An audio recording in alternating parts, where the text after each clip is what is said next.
Fish fry সন্ধ্যেবেলায় খেতে জলখাবারে মাছের ফিলেগুলোকে কেটে একটু ভিনিগার, আদা, রসুন, কাঁচা লঙ্কা বাটি, ধনেপাতা বাটি ভিজিয়ে রেখে দিয়েছি। তারপর ডিমের গোলা, বিস্কুটগুলো মাখিয়ে এগুলোকে এরকম করে ফিলেগুলোকে করে নিয়েছি। আর এইগুলো যে চিকেন লালিপাপগুলোকে ওই আদা, রসুন, পেঁয়াজ, রসুন দিয়ে ভালো করে মাখিয়ে রেখে একটু ভিনিগার দিয়ে একটু কাঁচা লঙ্কা বাটা দিয়ে এরকম চিকেন ডাম্পলিংগুলোকে করেছি। এগুলোকে ইয়ে করে নেব।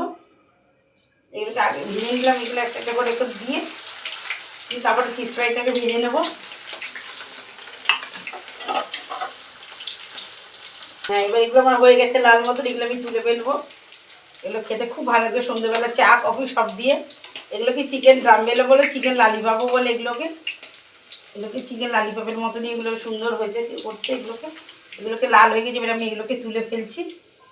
এগুলো একটু সস দিয়ে পেঁয়াজ দিয়ে খেতে খুব ভালো লাগবে। এরপর আমি ফিশ ফ্রাইটাকেও ভেজে নেব। ফিশ ফ্রাইটাকেও ভেজে নিয়েছি। এটাকে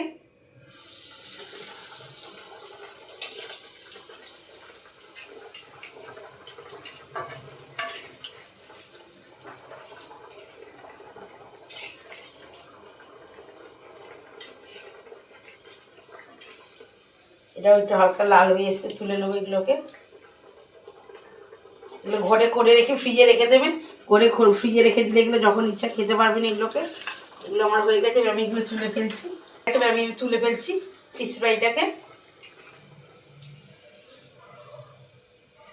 এবার লাল হয়ে গেছে, এবার তুলে ফেলছি। এই দেখুন কি সুন্দর লাগছে আমার। এটা হচ্ছে চিকেন লালিপপ, এটা হচ্ছে আমার চিকেন লালিপপ, এটা হচ্ছে ফিশ ফ্রাই। এখানে সস রেখেছি, আপনারা কাসুন্দিও রাখতে পারবেন। আপনারা ঘরে এগুলো করে খেয়ে দেখবেন। আপনারা যে জায়গা দিয়ে দেখছেন আমার চিকেন লালিপপটা, ফিশ ফ্রাইটা আপনাদের ভালো লাগলে শেয়ার করবেন, লাইক, সাবস্ক্রাইব করবেন, তাহলে আমার খুব খুব ভালো লাগবে।